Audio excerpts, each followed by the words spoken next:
যে সূরা বাকারা পড়ে আল্লাহ তাআলা এই ঘরটায় বরকত দেয়, ওয়া তারকাহা হাসারা। আর যে সূরা বাকারা পড়ে না সে খালি আফসোস করে। ওয়ালা ইস্তাতিউল বাতালা, কোন জিন, কোন পেতনি, কোন ব্ল্যাক ম্যাজিক, কোন জাদু টুনা বান ওই ঘরের কোন সদস্যকে কোনো ক্ষতি করতে পারে না। আবার সূরা বাকারায় একটা আয়াত আছে, কোরআনের সর্বশ্রেষ্ঠ আয়াত। বলেন তো আয়াতটার নাম কি? আওয়াজ করে বলেন, কোন আয়াত? আল্লাহর হাবিব সাল্লাল্লাহু আলাইহি ওয়াসাল্লাম বললেন, মান কারা আয়াতাল কুরসি দুবুরা কুল্লি সালাতিন মাকতুবা। প্রত্যেক ফরজ সালাতের পরে যে ব্যক্তি আয়াতুল কুরসি পড়বে তার জান্নাতে যাওয়ার ব্যাপারে আর কোনো বাধা থাকবে না। একটা মাত্র বাধা ছাড়া, সেটা হচ্ছে মরণ। লোকটা মরে না তাই জান্নাতে যায় না, মরলেই জান্নাতে। আওয়াজ করে পড়েন আল্লাহু আকবার। তাহলে সংসারে শান্তি আনার 5 নম্বর পদ্ধতি হচ্ছে ঘরে কোরআন তেলাওয়াত করতে হবে। তাহলে ঘরে সুখ শান্তি আর সমৃদ্ধি আনার 5 নম্বর ফর্মুলা হচ্ছে ঘরে কোরআনের তেলাওয়াত লাগবে। এখন কোরআনের তেলাওয়াত নাই, কোরআন আমরা শিখাতে চাই না, আছে না নাই? আমরা এখন ধর্মপ্রাণ হয়েছি কোরআন ছাড়া। কি ছাড়া? ধর্মপ্রাণ, ধর্মপ্রাণ, আমরা বড়ই ধর্মপ্রাণ। নামাজ রোজার কিছু নাই, ভুলেও ধরি না কোরআন। ধর্মপ্রাণ, রোজ সকালে শুনতাম আগে আল কোরআনের বাণী রে, আল কোরআনের বাণী। এখন শুনি সারে গামার দীপ্ত ফ্যান ফেনানি। রোজ সকালে শুনতাম আগে আল কোরআনের বাণী রে, আল কোরআনের বাণী। এখন শুনি সারে গামার দীপ্ত ফ্যান ফেনানি। ধর্মপ্রাণ মুসলমান আজকাল হয়েছে মডার্ন। ধর্মপ্রাণ, ধর্মপ্রাণ, আমরা বড়ই ধর্মপ্রাণ। নামাজ রোজার কিছু নাই, ভুলেও ধরি না কোরআন। ধর্মপ্রাণ, ঠিক কি না? প্রতিদিন কোরআন শিখায় যে তার পকেট যায় ফাঁকা রে, তার পকেট যায় ফাঁকা। সপ্তাহে 2 দিন গান শিখায় যে নেয় তো 1000 টাকা। ধর্মপ্রাণ মুসলমান আজকাল হয়েছে মডার্ন। ধর্মপ্রাণ, ধর্মপ্রাণ, আমরা বড়ই ধর্মপ্রাণ। নামাজ রোজার কিছু নাই, ভুলেও ধরি না কোরআন। ধর্মপ্রাণ, এরকম ধর্মপ্রাণ আমরা কেউ হতে চাই? প্রতিদিন ফজরের পরে আমার ঘর থেকে কোরআন তেলাওয়াত হোক, আমরা চাই কি চাই না? ঘরে সুখ সমৃদ্ধি আর শান্তি আসার মাধ্যম হচ্ছে কোরআন তেলাওয়াত করা। ঘরে কোরআন তেলাওয়াত বাড়ায় দেন, ঘরে শান্তি বাড়ায় দিবে কে? কয়টা গেল? হ্যাঁ, 5টা। না শুনতেছে তোমার সাথে? 6 নম্বর হচ্ছে মাঝে মাঝে বেড়াতে যাবেন। ভাবিরে নিয়ে বেড়াতে যাবেন। পারা যাবে? জি হয়। এই যে আপনাদের এখানে জাফলং আছে না? জাফলং আর কি আছে সিলেটে? মাধবকুণ্ড আর আখালুকি, সবচেয়ে বড় হাওর বাংলাদেশে। আমি গিয়েছিলাম একবার। এই হাকালুকিতে যে 2 জন হারায় যাবে, 2 জন 2 দিকে। পারা যাবে? যাবেন। আল্লাহ রাসূল সাল্লাল্লাহু আলাইহি ওয়াসাল্লাম যেতেন, স্ত্রীদেরকে নিয়ে মরুভূমিতে বেড়াতে যেতেন, আউটিং এ যান। মাঝে মাঝে ফ্যামিলি ট্যুরে যান। কুল সিরু ফিল আরদ সুম্মা আনজুরু কাইফা কানা আকিবাতুল মুকাজ্জিবিন। জমিনে ঘুরে বেড়াও আর দেখো মিথ্যাবাদীরা পৃথিবীতে কি করেছে আর তাদের সাথে আমি কি আচরণ করেছি, ঠিক কি না? সুযোগ হলে মিশরে যান, ফেরাউনের লাশ দেখে আসেন। কারুনের বাড়িতে যান, ধ্বংসস্তূপ দেখে আসেন। পারলে জর্ডানে যান, মৃত সাগর দেখে আসেন। সমকামিতার কারণে লূত আলাইহিস সালামের কওমের লোকদেরকে আল্লাহ জমিন থেকে উঠিয়ে একটা আঘাত করেছেন জমিনে। ফাজআলনা আলিয়াহা সাফিলাহা, জমিনের উপরের মাটিকে আমি নিচে ঢুকিয়েছি, নিচের মাটিকে আমি উপরে ঢুকিয়েছি। উপর থেকে শিলা আর প্রস্তর বৃষ্টি নাজিল করে পুরো জমিনটারে আমি মাসাকার করে দিয়েছি। ওইখানে এখন ডেড সি, লোহিত সাগর, মৃত সাগর।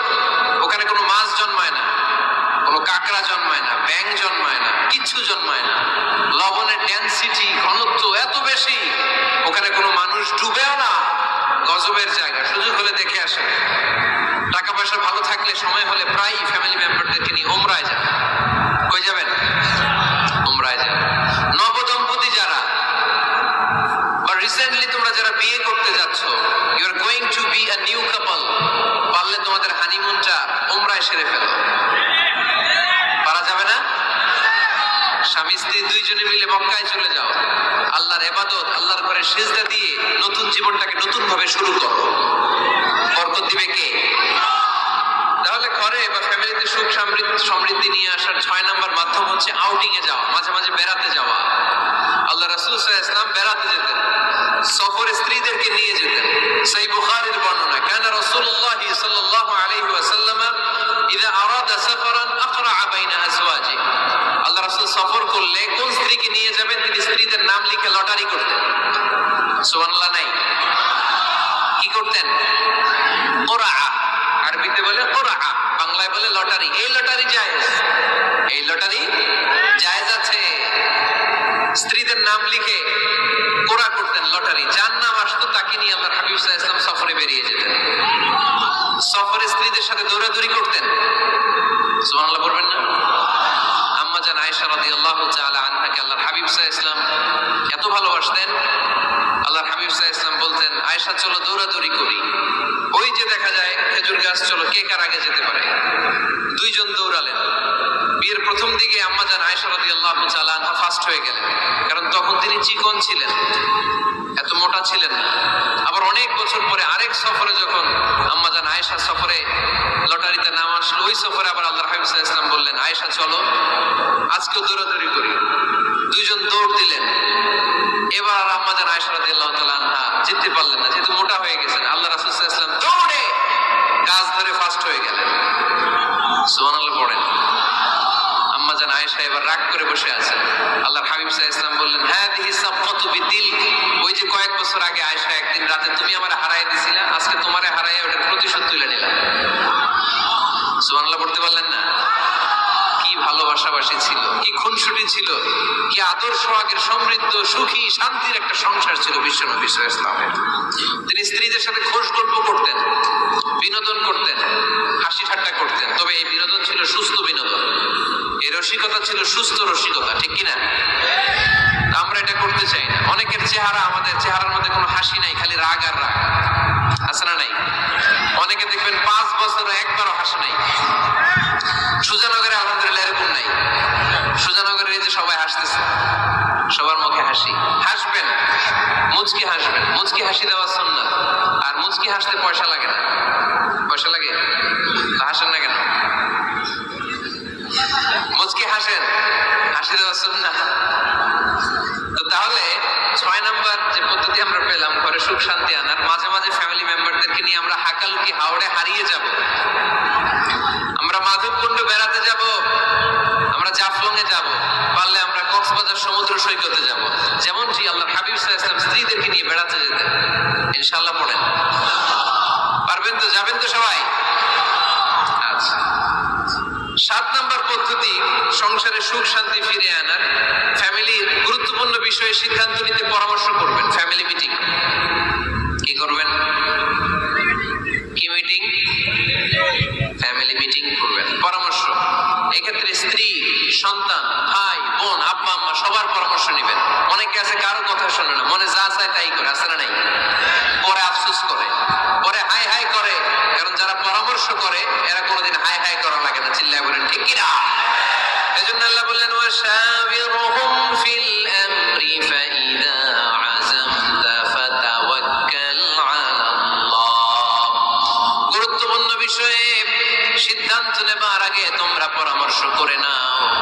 যখন তোমরা পরামর্শ করে সঠিক সিদ্ধান্তে উপনীত হয়ে যাবে, তখন তাওয়াক্কুল করবা একজনের উপর, তিনি কে? সিদ্ধান্ত যখন নিয়ে ফেলবেন আল্লাহর উপর তাওয়াক্কুল করবেন। এজন্য পরামর্শের কোনো বিকল্প নাই। পরামর্শ নেবেন, স্ত্রীদেরও পরামর্শ নেবেন। অনেকে বলে, আরে মেয়ে মানুষ, কি পরামর্শ নেবেন, আমি তো সব জানি। এরকম আছে না নাই? অনেক সময় নারীদের পরামর্শ কাজে লাগে। আমাদের বোনদের মাথায় ভালো ভালো বুদ্ধি আছে না নাই? বুদ্ধি আছে। আপনারা হুদায়বিয়ার সন্ধির নাম শুনেছেন? কত হিজরিতে? 6ষ্ঠ হিজরিতে 1400 সাহাবা আল্লাহ রাসূল সাল্লাল্লাহু আলাইহি ওয়াসাল্লামকে নিয়ে উমরা করার জন্য গেল, কিন্তু কাফেররা মক্কায় ঢুকতে দিবে না। তখন একটা সন্ধি হলো যে এই বছর আমরা ফিরে যাব। আল্লাহ আল্লাহর হাবিব সাল্লাল্লাহু আলাইহি ওয়াসাল্লাম ওই সন্ধিতে রাজি হলেন। আংটির মধ্যে মুহাম্মদ রাসূলুল্লাহ সিল মারলেন, রাজি। কিন্তু সাহাবারা রাজি না। সাহাবারা বললেন, ইয়া রাসূলুল্লাহ, এত কষ্ট করে 1400 সাহাবা উমরা করার জন্য এসেছি, উমরা না করেই আমরা ফিরে যাব, আমরা যাব না। আল্লাহ হাবিব সাল্লাল্লাহু আলাইহি ওয়াসাল্লাম এদেরকে আদেশ করলেন, কুমু ওয়ানহারু, যেহেতু সন্ধি হয়েছে আমি সন্ধি ভঙ্গ করতে পারবো না, সন্ধির নিয়ম অনুযায়ী এবছর আমরা ফিরে যাব, আমরা উমরা করব না। আর যেহেতু আমরা পশু নিয়ে এসেছি, সবাই পশু জবাই করো, মাথার চুল হালাক করে হালাল হয়ে যাও। কিন্তু কেউ কথা শোনে না, কেউ কথা শোনে না। 1400 সাহাবা বসে আছে।